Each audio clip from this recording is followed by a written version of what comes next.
NSE Producciones presenta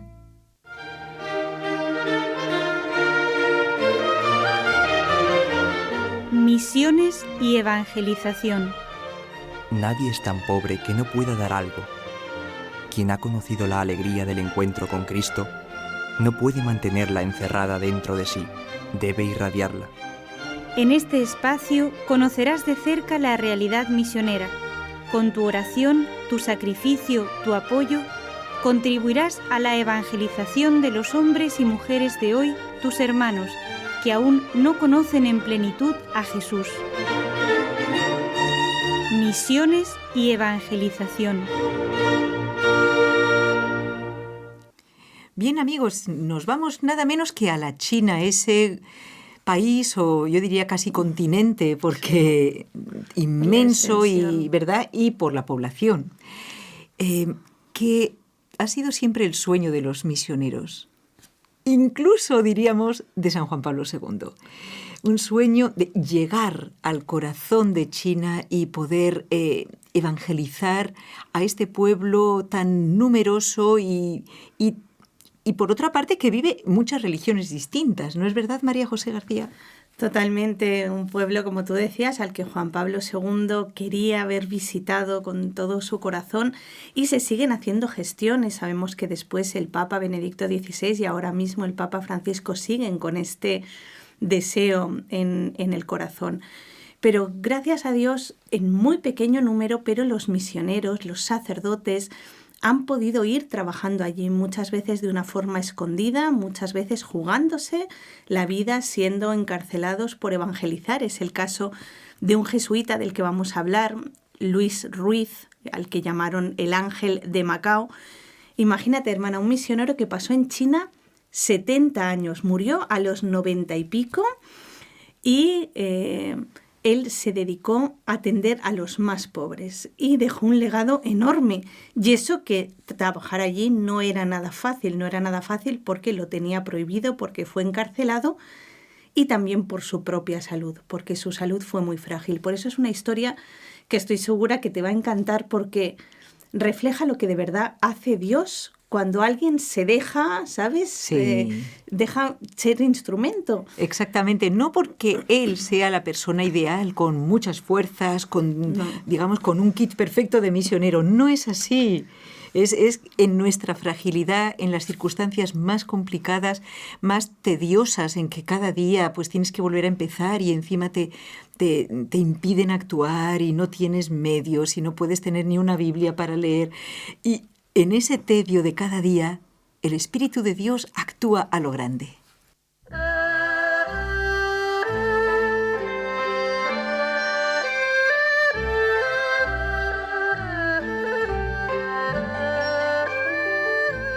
Este padre jesuita de Gijón, España, Luis Ruiz, al que llamaban el ángel de Macao, cuéntanos, parece que ha fallecido hace poco y ha vuelto a la casa de Dios Padre.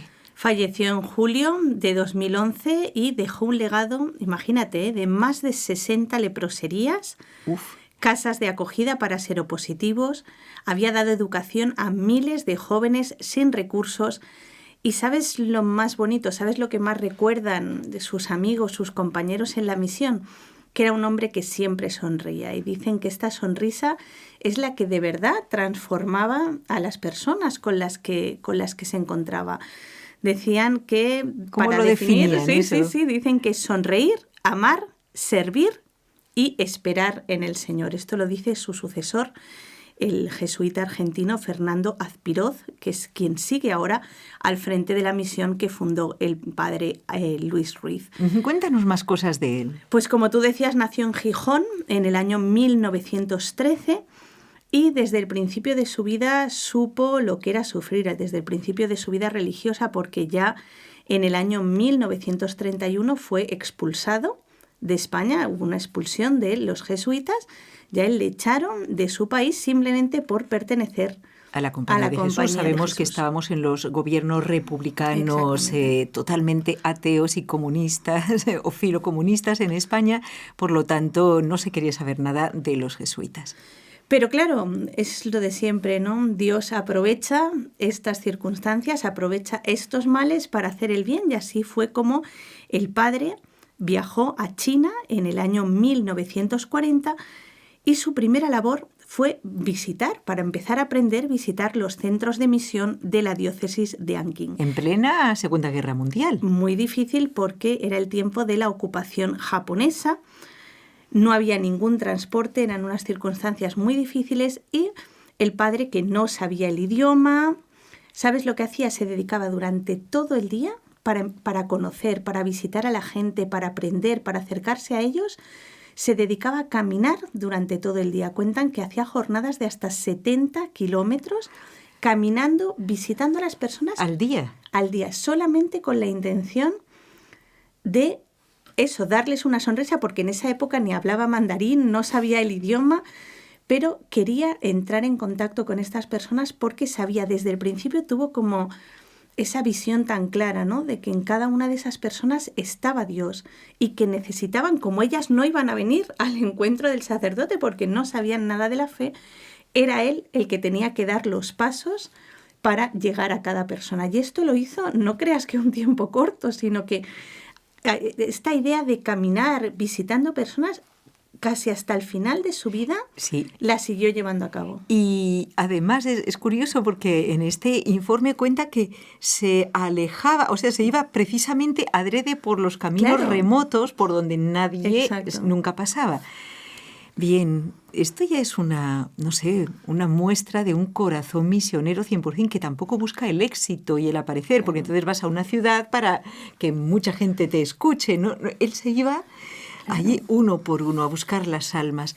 Y dime, ¿qué ocurrió cuando las tropas comunistas invaden el país, claro, y se pone en marcha el estado de Mao Zedong y todo esto? Bueno, pues él otra vez, hermana, igual que le había pasado en España, es echado de la misión, se cierran todos los centros de misión, ya él le encarcelan junto a otros jesuitas. Puedes imaginarte las cárceles de la época. En China, unas condiciones lamentables, el padre enfermó muy gravemente de fiebres tifoideas y cuando ya estaba enfermo ya consideraban pues que no era un peligro porque claro, estaba tan mal que no podía hacer nada. Ellos creían que no podía hacer nada, pues entonces le liberaron, pero eso sí, expulsándolo del país. ¿Dónde fue? ¿Dónde fue a parar el pobre padre Luis? Se refugió en la zona de Macao en el año 1951. Era en esa época una ciudad pues muy pobre, justamente donde iban llegando muchos chinos del norte que huían de las tropas comunistas. ¿Qué pasa, hermana? Y esto es para mí de verdad lo más bonito de la historia. Él llega allí. Claro, una etapa durísima, la gente muy pobre, él enfermo, sin dinero, sin ningún medio para ayudar a estas personas. Bueno, pues en vez de desesperarse o en vez de decir, bueno, pues yo me voy de aquí porque ¿qué voy a hacer enfermo, sin dinero? Él toma eso también como la voluntad de Dios. Pues la voluntad de Dios es que ahora yo no puedo hacer nada, la voluntad de Dios es que me tengan que acompañar a todas partes. O sea, él no solamente es consciente de que no puede cuidar a nadie, sino que se deja con toda humildad él mismo cuidar. O sea, estaba como misionero, pero lo tenían que atender a él. Exacto. Y no por eso se desanimó o pidió volverse a casa, diríamos. Oye, esto está interesante, sigamos. Es algo muy bonito, ¿no? Y demuestra esa confianza en Dios. De hecho, sus compañeros dicen que necesitaba, o sea, estaba tan mal que lo llevaran de un lado a otro como a un niño. El padre nunca se rebeló y, es más, dicen sus compañeros que vivió estos años con muchísima fuerza y decía él de estos años que habían sido una bendición, estos años de enfermedad. Bueno, hermana, todas las personas que lo conocieron destacan este rasgo, ¿no?, del abandono que él tenía en las manos de Dios. Por ejemplo, su sobrino, algo muy bonito que recuerda, además su sobrino es el iniciador del movimiento Comunión y Liberación en España. Dice que le conoció cuando ya era mayor, cuando tenía 35 años, y dice que el padre le decía: todavía tienes poca fe porque te preocupan muchas cosas. Esta frase es para... Mateo 6. Todavía tienes poca fe porque te preocupan muchas cosas.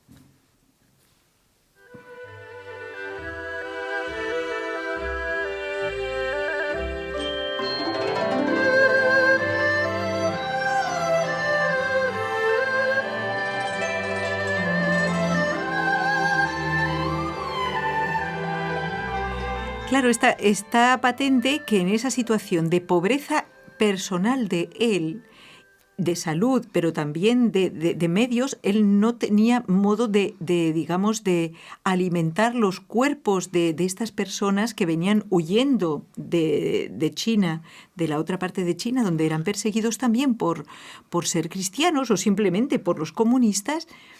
Y entonces, ¿qué podía hacer por la gente?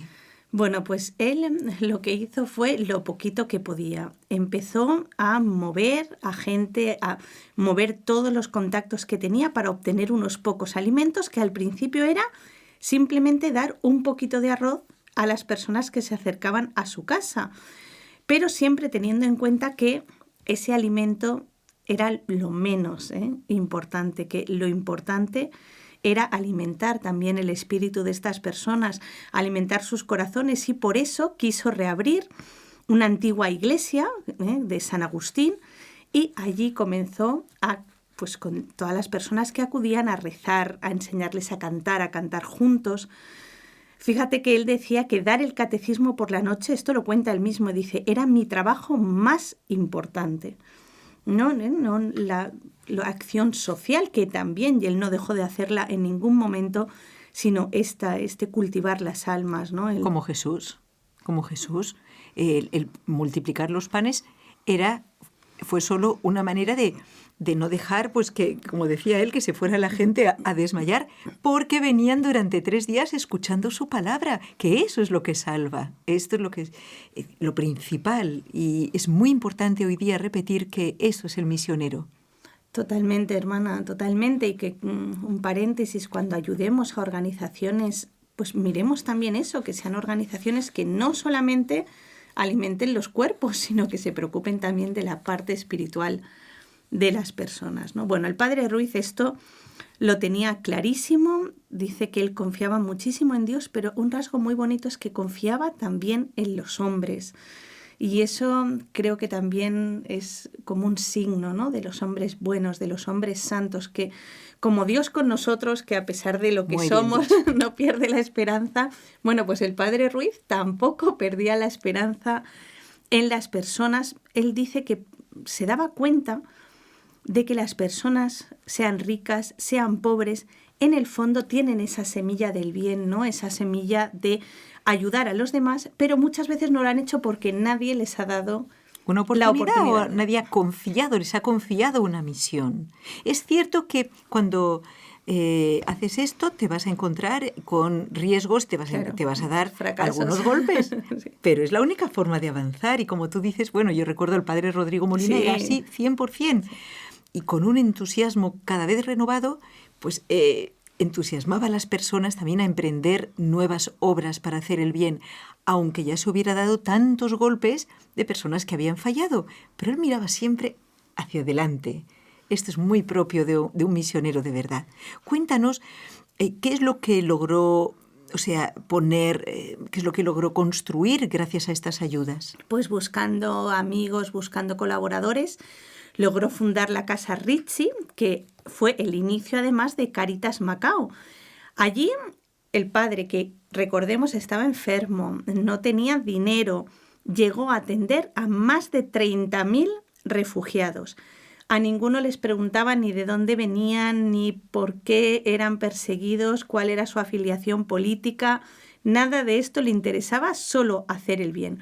Por supuesto, hermana, esto a las autoridades pues no les gustó nada y tuvo que de nuevo pagar un alto precio. Por ejemplo, por haber ayudado, una cosa concreta que él hizo es ayudar a un estudiante que había participado en una revuelta en el movimiento de la plaza Tiananmen, y, por ejemplo, a raíz de esto el gobierno chino de nuevo le expulsó y estuvo durante 2 años sin tener visado para entrar en el país. ¿Qué es lo que más atraía a otros sacerdotes a colaborar con él?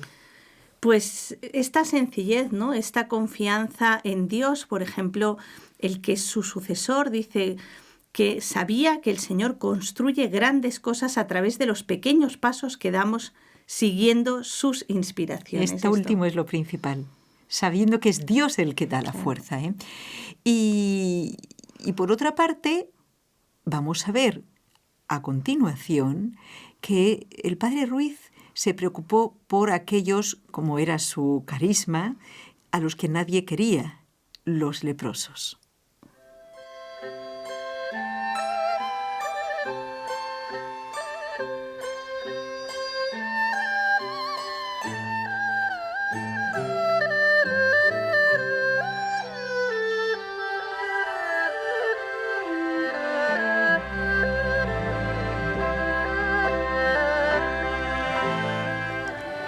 Pues cuando el padre tenía ya 70 años fue cuando supo de la existencia de la isla de Dallín, una isla donde había una colonia de leprosos que él mismo describe de una forma cruda en una carta. Este primer encuentro, la primera vez que visitó esta isla, dice: yo quería darles a los enfermos un apretón de manos, pero muchos no tenían manos.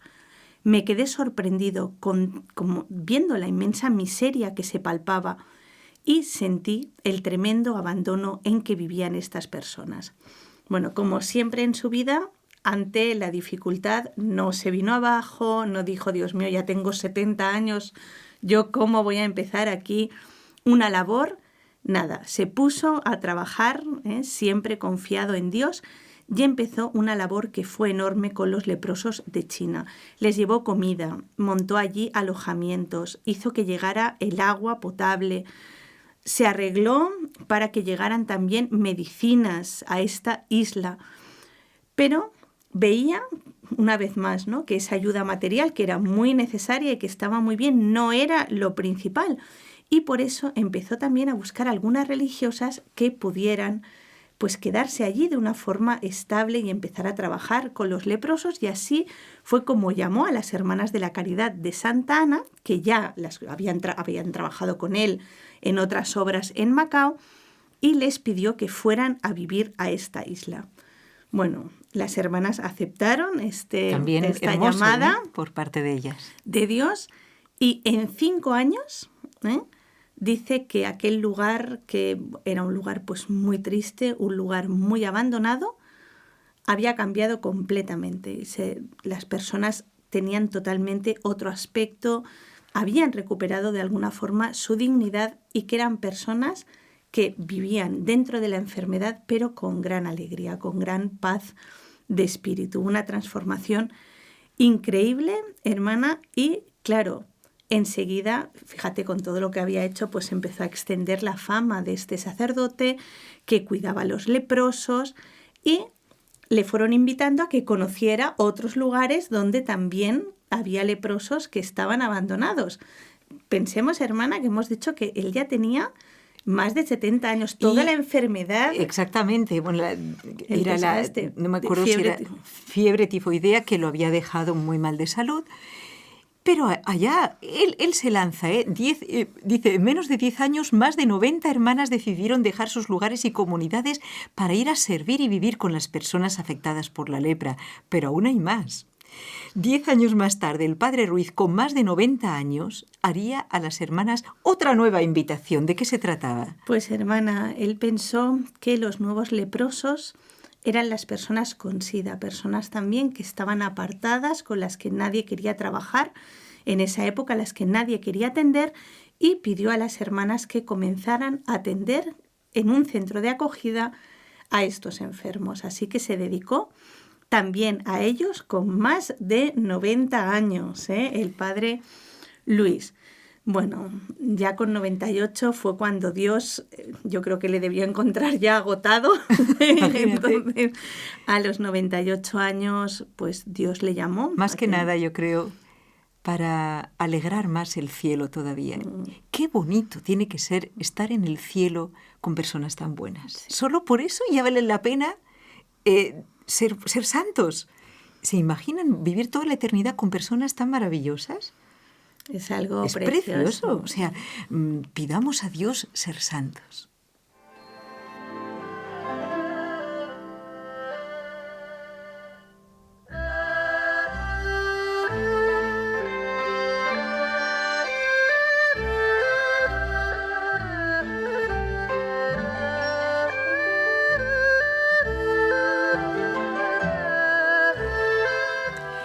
Bueno, también nos puede llamar la atención que estando tan enfermo, habiendo caminado, lo hemos oído bien, 70 kilómetros al día en China durante la Revolución, que además él no sabía hablar el idioma, y para encontrarse con la gente, para llevarles la sonrisa de Dios.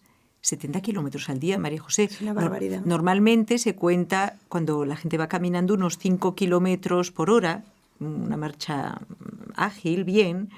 Pues fíjate cuántas, a qué ritmo. Pasar todo el día caminando. Es porque tenía un porqué. Veía realmente a Dios en cada alma. Y que después de todo esto viviera 98 años es lo que a mí me pasma y me demuestra que Dios lo quería en esta vida. Que nadie se desanime. Hermana, él era un hombre que se desgastó por Dios y ¿sabes lo más bonito? Que se sigue desgastando ahora desde el cielo porque dice su sucesor que primero pensaba qué responsabilidad, imagínate todos estos centros que el padre Luis ha creado, yo cómo claro, voy a continuar. Porque no todo el mundo tiene ese carisma, ¿no? Pero dice que está siendo mucho más fácil de lo que él imaginaba y que está absolutamente convencido de que esto no es mérito suyo, sino mérito del padre Ruiz, que desde el cielo pues le está ayudando, ¿no? Y que tiene que ver mucho con el que todo siga funcionando. Y de hecho, ¿cuáles? Nos has dicho, el legado eran 64 leproserías y ¿qué más? 5 hogares para seropositivos, de educación de miles de estudiantes de familias pobres y sobre todo, pues eso, ¿no, hermana? Educar y concienciar sobre las enfermedades de la lepra y del SIDA para que estos enfermos sean de verdad atendidos como se merecen. En una China actual que tampoco acepta la fe católica fiel a Roma. No nos olvidemos de esto. Totalmente. O sea que las dificultades yo creo que las acumuló todas. ¿Sí o no? Sí. ¿Te das cuenta? Sí. Y a pesar de eso, pues un hombre constantemente sonriente. Esto es hermosísimo. Yo creo que en el minuto que queda, si te parece, podemos rezar por todos los misioneros, por todos los sacerdotes que les dé esta fortaleza, ese abandono en las manos de Dios y la seguridad de saber que no depende todo de sus propias fuerzas, porque eso también da mucha paz, que es lo que él irradiaba. Totalmente, pues vamos a rezar junto a todos los oyentes estas letanías pidiéndole a la Virgen María, María, Madre de los sacerdotes. Ruega por ellos. Madre del sumo y eterno sacerdote. Ruega por todos los sacerdotes. Reina de los apóstoles. Ruega por todos los sacerdotes. Auxilio de los presbíteros en su ministerio. Ruega por todos los sacerdotes. Madre de los futuros sacerdotes. Ruega por todos los seminaristas. Nuestra Señora de las vocaciones. Ruega por todos los llamados a la vocación sacerdotal. Dios Padre Todopoderoso, por intercesión del Inmaculado Corazón de María, te pedimos la santidad de los sacerdotes del mundo entero.